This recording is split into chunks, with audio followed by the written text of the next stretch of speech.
जम के बोलिए। जलाधारी, पांचवा त्रिशूल का मिलन स्थान। त्रिशूल का मिलन स्थान से मतलब इसलिए रखा कि आप जहां पर पति और पत्नी के संबंध बेकार हो जाते हैं, विवाद हो जाता है, अदालत में बात पहुंच जाती है, परिवार वालों पर दहेज का केस चालू हो जाता है, कहीं ना कहीं किसी ना किसी रूप में कार्रवाई चालू हो जाती है, पति पत्नी में वापिस प्रेम को बढ़ाया जाए, उस प्रेम को बढ़ाने के लिए शंकर भगवान का समझ लीजिए शिवलिंग, कनेर के पुष्प की माला, काई के पुष्प की, कनेर का वो पीला जो फूल होता है, आप टीवी पर दर्शन कर रहे होंगे, कनेर के पुष्प की माला जो ऊपर जलाधारी लगी है, जिस जलाधारी में से बूंद बूंद पानी गिरता है, ये शंकर भगवान की 5 बेटियों का स्थान है। कौन कौन सी बेटी नाम ले? जया, विषहरा, शामली बारी, दौतली और 5वें नंबर की देव। ये शिव जी की 5 लड़की है जो पानी बूंद बूंद नीचे गिरा रही है। शंकर भगवान की बेटियों के स्थान से शंकर भगवान की जो ये जलाधारी है, जलाधारी अशोक सुंदरी वाला स्थान, ये जो जलाधारी है, बेटियों के स्थान से जलाधारी तक जो कनेर के माला बनाकर स्पर्श कर कर लगा देता है, शिवरात्रि के दिन प्रदोष काल के समय पर उस पति पत्नी में कितना भी झगड़ा हो रहा हो, आपस में प्रेम बनना प्रारंभ हो जाता है। अदालत का केस धीरे धीरे समाप्त होने लगता। अदालती कार्रवाई यहां तक कहा गया, कनेर का पुष्प, भाई भाई में विवाद हो रहा हो, जमीन के लिए विवाद हो रहा हो, किसी प्रॉपर्टी के लिए विवाद हो रहा हो, या किसी अन्य विवाद में पड़े हुए हो, या तुम्हारे दुश्मन बढ़ रहे हो, तो भी कनेर का पुष्प शिव को समर्पित किया जाए। कनेर सुख प्रदान, आनंद, जिसको कोई ना पाए उसको मेरा महादेव पाए। खाली न जाता कोई दर से तुम्हारे, मैं भी खड़ा हूं नन्ही अपने हृदय से लगा लो, लगा लो, गिरा जा रहा हो, उठा लो, उठा। शिव कथा बहुत अच्छे से सुनिएगा, शायद आपकी जिंदगी को सवार, शायद आपके जीवन को सवार। कितना सुंदर कहा है। जब जिंदगी बहुत संघर्ष में चल रही हो, बहुत दुख का जीवन चल रहा हो, बहुत कष्ट का जीवन चल रहा हो, बहुत कष्टमय जीवन चल रहा हो, तब शमी के 5 पत्ते, शमी के 5 पत्ते, एक दुर्वा के साथ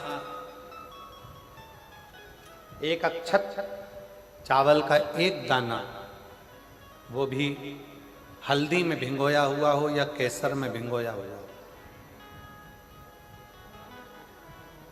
शमी पत्र 5, एक दुर्वा, एक चावल का दाना, जो दिल से, हृदय से बेलपत्री के वृक्ष के नीचे पार्थिव लिंग का निर्माण कर कर, मट्टी का शिवलिंग बनाकर, प्रदोष काल में मतलब शाम के समय पर शिवलिंग बनाकर उस पे जल चढ़ाकर, जो ये 5 शमी का पत्र, एक दुर्वा और एक चावल का दाना, अपनी कामना कर कर, जो दुख चल रहा है, बाबा से विनय कर कर एक एक पत्ता जब समर्पित कर दे, फिर एक दुर्वा समर्पित कर दे, फिर एक चावल का दाना समर्पित कर दे, और बाबा का वहीं पर पुनः विसर्जन कर दे, 3 महीना तो जाने दो, 15 दिन के अंदर वो दुख कटता जरूर है, चाहे कोई भी दुख। किसी भी तरह का दुख क्यों नहीं, एक बेलपत्र के वृक्ष की परिक्रमा करने वाले को हजारों अश्वमेध यज्ञ का फल प्राप्त हो जाता है, हजारों अश्वमेध यज्ञ का फल प्राप्त हो जाता है। उसी तरह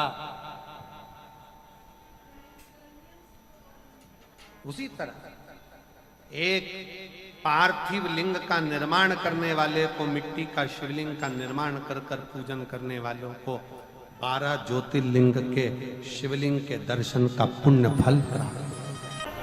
2 जल व्यक्ति के जीवन को बदलते। कितने जल? जम के बोलो जरा। 2 जल। एक देवाधिदेव महादेव के लिए भरा गया 1 लोटा जल, और दूसरा है स्वयं के लिए भरा गया 1 लोटा जल।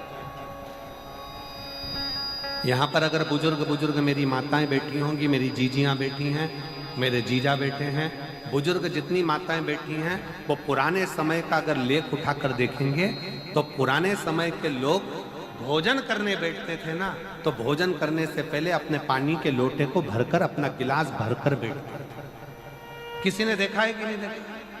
जम के बोलो जरा। देखा है आप लोगों ने?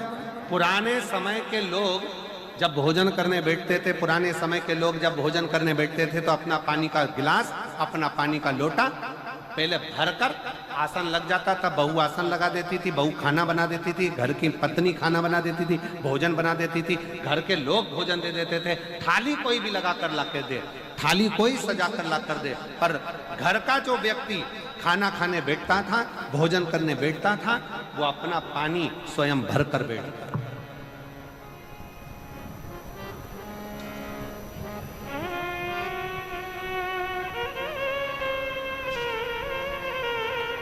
अब आज के जमाने में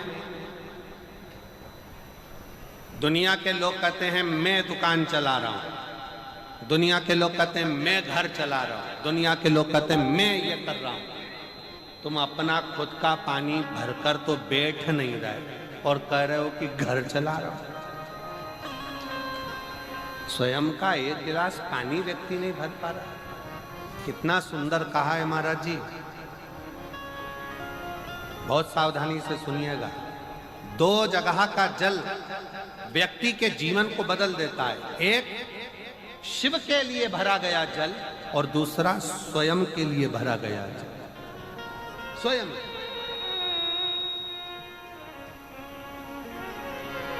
शंकर के मंदिर में जा रहे हो, 1 लोटा जल अपने घर से भरकर लेकर चले जाओ, और अपने घर में जब तुम भोजन करने बैठ रहे हो, जब तुम रोटी खाने बैठ रहे हो, भोजन करने बैठ रहे हो, भोजन ग्रहण करने बैठ रहे हो, जब तुम भोजन को ग्रहण करने के लिए बैठ रहे हो, तब अपने घर में जब तुम भोजन ग्रहण करने बैठ रहे हो तो 1 लोटा जल या 1 गिलास पानी भर कर बैठो।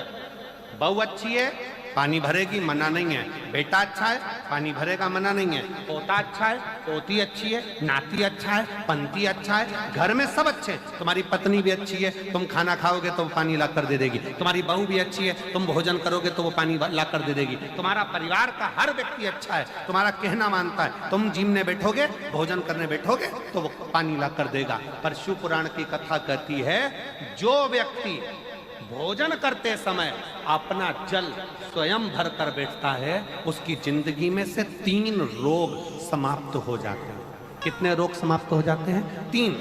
पहला, अपना जल स्वयं भर कर बैठने वाले के घुटने का कभी भी डॉक्टर उसके घुटने बदलने का बोलेगा ही नहीं, घुटना बदल ही नहीं सकता। स्वयं का जल भर कर बैठे। दूसरे नंबर पर, जिसकी रीढ़ की हड्डी में कमर से लेकर कंधे तक जिसकी हड्डी में दर्द होता हो, या जो सुबह सुबह सोकर उठता हो और उसके कंधे दुखते हो या पीठ दुखती हो। दूसरे नंबर का रीढ़ की हड्डी का दर्द। और तीसरे नंबर का, डॉक्टर को दवाई खा खा कर परेशान हो गए और आधा सिर का रोग, भुकुटी, ये भौएं दुखती हो, सिर दुखता हो, ये कान के पास का दर्द होता हो, तो अपना भोजन करते समय अपना पानी स्वयं भर कर बैठो, आपको ये 3 रोग से मुक्ति अपने आप मिलना प्रारंभ हो, अपने आप। अब किसी ने कहा गुरुजी पत्नी पानी लाकर देती है, पति पानी लाकर देता है, बेटा पानी लाकर देता है, बहू पानी लाकर देती है, पोता पोती पानी लाकर देते हैं, नाती पंती पानी लाकर देते हैं, नौकर लगे घर में वो पानी लाकर देते हैं, सेवादार लगे घर में वो पानी लाकर देते हैं, तो हमको पानी लाना क्यों जरूरी है? तो अग्नि पुराण में वर्णन आता है कि जो घर में पानी जिस मटके में भरते हो, जिस हंडे में भरते हो, जिस बाल्टी में भरते हो, जिस टंकी में पानी भरते हो, पीने का पानी जिस हंडे में, मटके में, बल्टोई में, जिस गगरे में तुम भरते हो, वो स्थान पितरों का स्थान रहता है। जब हम पानी भरकर भोजन करने बैठते हैं तो हमारे पितर भी उस स्थान पर आकर निश्चित जगह पर बैठते हैं, और जब हम भोजन ग्रहण करते हैं तो हमारे पितरों के भाव का आशीर्वाद हमारे ऊपर पड़ जाता है, जिससे हमारे 3 दर्द समाप्त हो। स्वयं भरो, स्वयं।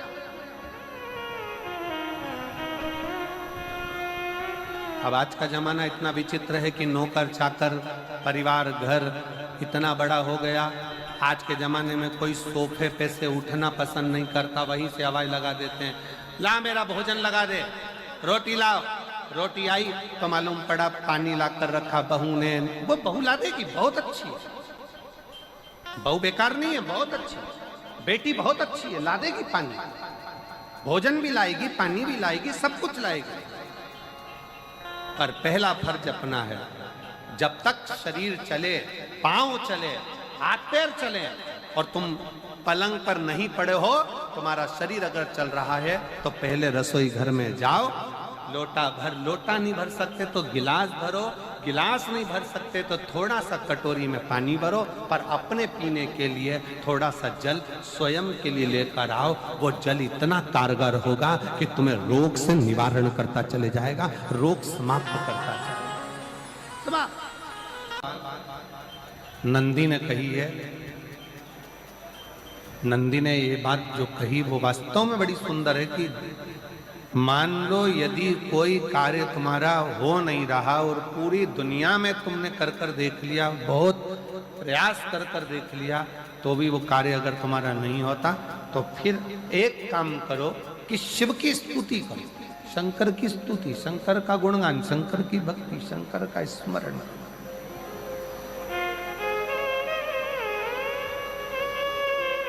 फिर शिव की स्तुति करिए, शंकर से विनय करिए, शंकर से निवेदन करिए, शंकर का गुणगान करिए।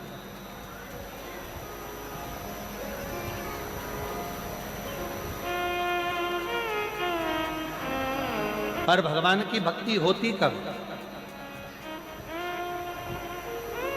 जितने आस्था चैनल पर कथा सुन रहे हैं, जितने फेसबुक यूट्यूब पर कथा सुन रहे हैं, जितने पंडाल में बैठकर शिव भक्त कथा को रसपान कर रहे हैं, उनसे निवेदन करूंगा कि शंकर की भक्ति होती कब है, शंकर का स्मरण कब होता है, शंकर की भक्ति कब होती है, शंकर की कथा सुनने में मन कब लग सकता है, जब अपने भीतर की अभिमत्ता, अपने भीतर का अहम, अपने भीतर का अहंकार, अपने भीतर की आसक्ति, अपने भीतर का काम, अपने भीतर की तृष्णा जब दूर हो जाए तो समझो कि आप शिव में मन लगा बैठे। कितने सारे लोग बैठे हैं यहाँ पर कथा में, सब पंडालों के अंदर लोग शिव भक्त बैठे हुए हैं। कई लोग ऐसे भी होंगे जिनका आकर बैठ तो गए पर दिल नहीं लगता। लगाकर सुनिएगा, एक बेलपत्री और उस बेलपत्री में एक चंदन की बिंदी और एक अक्षत का दाना मात्र रखकर भी अगर शिवालय पर चढ़ा दी जाती है, एक बेलपत्री, एक चंदन का बिंदी, और चंदन फिर निवेदन करेंगे। आज के जमाने में तुम लोग सब घिसा घिसाया, पड़ा पड़ाया, डब्बी का सामान ले लेकर, वो नहीं, चंदन की मुठिया रखो, थोड़ा सा भी घिसो, जरा सा भी घिसो, उसकी एक बिंदी और एक चावल का दाना जब हम भगवान देवादिदेव महादेव को समर्पित करते हैं, अपनी कामना कर कर समर्पित करते हैं, तो निश्चितता है, महापुराण की कथा कहती है शंकर भगवान उसका फल शीघ्र प्रदान कर देते हैं। भले आपने कुछ करा ना करा, उसका फल तुम्हें मिल जाए। में जाना, लोटा भरकर जल समर्पित करना, और कभी तुम्हारे जीवन में अगर तुमको लग रहा है कि मैं दुखों से पीछा छूट ही नहीं रहा, तब उस जगह पर बेलपत्री के मध्य भाग में पीला चंदन, ये जो पत्ती है और ये दो पत्ती हैं, ये बड़ी पत्ती और ये बीच की जो दो पत्ती हैं, इसके बीच में जो डंडी का भाग रहता है, जो बीच में डंडी का जो भाग है, बड़ी पत्ती और ये दो छोटी पत्ती के मध्य में जो डंडी का भाग है, उस डंडी के भाग में पीला चंदन और एक अक्षत पीला शंकर भगवान को आप अगर प्रदोष काल में समर्पित कर रहे हैं, तो ये निश्चित है कि धीरे धीरे कर कर वो दुख समाप्त होगा, वो दुख कटेगा ही। प्रगत वर्णन किया गया शंकर भगवान की आराधना में, शिव की आराधना में, जब तुम्हें लगता है कि तुम्हारा व्यापार नहीं चल रहा, कोई तुम्हें धोखा दे रहा है, लक्ष्मी नहीं आ रही, बहुत चिंता में पड़े हुए हो, बहुत टेंशन में जिंदगी चल रही है, बहुत बीमारियां तुमको घेर ली है और चारों तरफ अंधेरा ही अंधेरा नजर आ रहा है, तुमने विचार करा अब मैं तो मर जाऊं तो अच्छा, मैं सुसाइड कर लूं तो अच्छा, मैं मर जाऊं तो अच्छा, तो मरने से पहले एक काम कर कर देखना, शंकर भगवान की आराधना कर कर देखना, शिव पर एक लोटा जल चढ़ा कर देखना, और ज्यादा चिंता ज्यादा टेंशन हो तो बेलपत्री के जड़ को घिसकर उसका चंदन बनाकर शंकर को लेपन कर कर उसकी भी आराधना कर कर देखना कि बेल चंदन का फल क्या। बेलपत्र, एक बेल, ये कोई साधारण नहीं, एक बेलपत्र, एक बेल, ये कोई साधारण नहीं, एक बेल। इसकी नीचे की डंडी से लेकर ये दो पत्तियां जहां लगी हैं, और दो पत्ती से लेकर ये बीच की जो पत्ती है उसमें जो गैप है, उसमें जो जगह है, दिख रही है आपको, ये दो पत्ती से लेकर बीच की पत्ती के बीच में जो जगह खाली रहती है, 33 कोटि देवी देवताओं विराजमान रहते हैं इस बीच की जगह में। जब शिव जी को चढ़ाया जाता है तब इस पत्ती के बीच की जगह शंकर के शिवलिंग पर रखा जाता है, तो शिव जी इतने प्रसन्न होते हैं कि मेरी स्तुति करने के लिए ये भक्त 33 कोटि देवताओं को लेकर आया है, मेरी स्तुति करने के लिए। लोग चावल लाए, लोग अंबारियां लाए, धन लाए, दौलत लाए, संपदा लाए, पर एक शंकर का भक्त ऐसा होता है जो एक बेलपत्री के रूप में 33 कोटि देवताओं को, 64 योगिनियों को, आदि शक्तियों को शंकर को समर्पित करता है। कितना सुंदर संवाद है, कितना सुंदर बात कही कि भूल से भी, भूल से किसी तीर्थ में नहीं गए, कहीं हमने गौदान नहीं करा, कहीं हम किसी तीर्थ में नहीं गए, हमने कहीं गौदान नहीं करा, हमने कहीं ब्राह्मण भोजन नहीं कराया, हम कहीं गंगा यमुना कावेरी सरस्वती नर्मदा छिपरा पुण्यवान नदी में हम स्नान नहीं कर पाए। शिव महापुराण की कथा कहती है भूलवश भी अगर पिपलेश्वर या बटकेश्वर किसी शिवालय पर भूल से भी अगर एक लोटा जल चढ़ जाता है तो देव अधिदेव महादेव सारे तीर्थों का फल अपने आप प्रदान कर देते हैं। भूल से भी चढ़,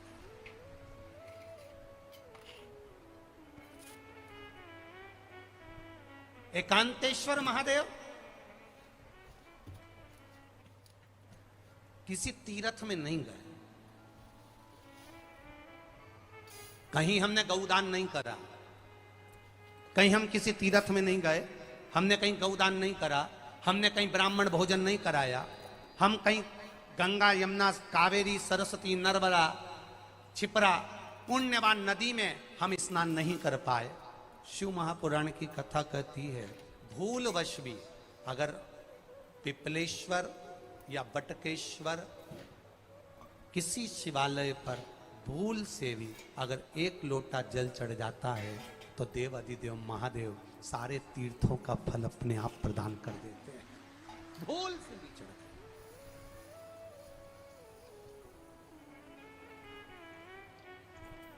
एकांतेश्वर महादेव जो कि एकांत में बैठा हुआ है, एकांतेश्वर महादेव अकेला बैठा है अलमस्त होकर। आप जा रहे हो गाड़ी लेकर, आप 4 व्हीलर गाड़ी में जा रहे हो, ट्रैक्टर में जा रहे हो, ट्राली में बैठकर जा रहे हो, क्रूजर में बैठकर जा रहे हो, 2 व्हीलर गाड़ी में बैठकर जा रहे हो, और एकांतेश्वर महादेव का मंदिर दिख गया, कोई एकांत में, भले उसका नाम नहीं मालूम तुमको कि कौन सा महादेव, पर अकेला बैठा है जंगल में, वृक्ष की छांव में, एक ओटले पर, कोई दीवार नहीं, कोई जाली नहीं, कोई गेट नहीं, कुछ भी नहीं। शिव मंदिर में जाकर 1 लोटा जल समर्पित करती थी, और शास्त्र कहता है कि शंकर के मंदिर में अगर 1 लोटा जल कोई एक परिवार का व्यक्ति भी समर्पित कर रहा है तो समझ लेना कि वो अपनी 71 पीढ़ी को पार लगा रहा है। वो अकेला नहीं, 71 पीढ़ी को पार लगा रहा है। शिव महापुराण की कथा कहती है, जब बच्चा गर्भ में आता है, माता के गर्भ में जब संतान आती है और माता के गर्भ में जब संतान रहती है, उस 9 महीने में स्त्री नारी अगर कहीं शंकर के मंदिर के सामने से निकल जाए, या शिवालय का जल स्त्री को मिला हो, या शंकर भगवान का कोई प्रसाद, या शंकर भगवान का कोई नाम जाप, या शंकर भगवान का कोई मंत्र जाप उस स्त्री के कानों में पहुंच जाए, तो जो गर्भ में बच्चा होता है वो बच्चा शंकर की कथा तक या शिवालय तक उसको बिना बोले ही वो अपने आप चला ही जाता है, पहुंच ही जाता है। उस गर्भ में रहने वाले बच्चे को भगवान शंकर के मंदिर के सामने से भी कोई गर्भवती स्त्री निकल कर चली जाती है तो उसका भी फल उसको प्राप्त होता है, उसका भी फल उसको प्राप्त हो जाता है। और वो फल साधारण नहीं होता। हनुमान महाराज को 3 तरह की माला समर्पित होती है, एक आंकड़े के पत्ते की, दूसरी बेलपत्र के पत्ते की, तीसरी पीपल के पत्ते की। ये 3 तरह की माला जब हनुमान जी महाराज को समर्पित होती है, आंकड़े की माला महाराज एक अवतार श्री हनुमान जी महाराज है। हनुमान जी महाराज को 3 तरह की माला समर्पित होती है, एक आंकड़े के पत्ते की, दूसरी बेलपत्र के पत्ते की, तीसरी पीपल के पत्ते की। ये 3 तरह की माला जब हनुमान जी महाराज को समर्पित होती है, आंकड़े की माला महाराज, आंकड़े के पत्ते की जो माला होती है, ये माला कार्य की सिद्धि के लिए होती है। इसमें एक एक आंकड़े के पत्ते पर सीताराम लिखा जाता है, मात्र एक पत्ता ऐसा होता है जिस पत्ते पर सीताराम नहीं लिखा जाता। 108 पत्ते में से एक पत्ता, बस उस पत्ते को हथेली में रखकर उल्टा हाथ आपको रखना है और अपनी कामना कर कर उस पत्ते को बांध देना है।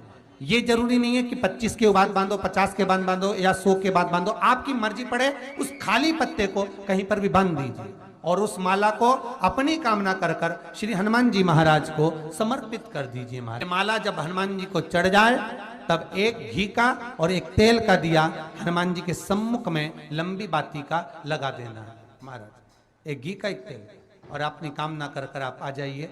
आपकी वो कामना 2.5 महीना या 3 महीना, इससे ज्यादा नहीं जाएगा, वो कामना बाबा पूरी करेगा, क्योंकि शिव और हनुमान ये सब एक ही स्वरूप